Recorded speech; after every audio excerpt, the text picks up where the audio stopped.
बुलेटिनच्या सुरुवातीला एक महत्त्वाची बातमी केरळमधून आहे। केरळमध्ये हत्तींचा धुमाकूळ पाहायला मिळतोय। 17 जण यामध्ये जखमी झालेले आहेत। थिरूर पुथियांगडी या उत्सवादरम्यान ही घटना घडलेली आहे आणि जखमींमध्ये एकाची प्रकृती गंभीर असल्याचं सुद्धा समजतंय।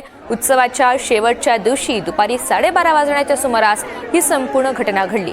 हत्ती मुष्टमध्ये आक्रमक झाला आणि त्याने एका माणसाला मारलं, ज्याची प्रकृती आता गंभीर आहे आणि त्याच्यावर हॉस्पिटलमध्ये उपचार सुरू आहेत। यानंतर झालेल्या दहशती आणि चेंगराचेंगरीमुळे बहुतांश जण जखमी झालेले आहेत। माहूतनं पहाटे 2:15 पर्यंत या हत्तीला नियंत्रणात आणलं आणि पुढील नुकसान त्यामुळे टळलेलं आहे।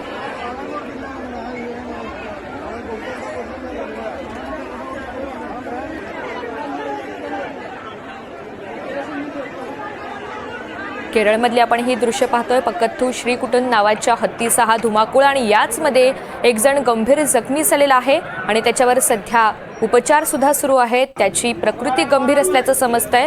उत्सवाच्या शेवटच्या दिवशीच दुपारी 12:30 वाजण्याच्या सुमारास ही संपूर्ण घटना घडली।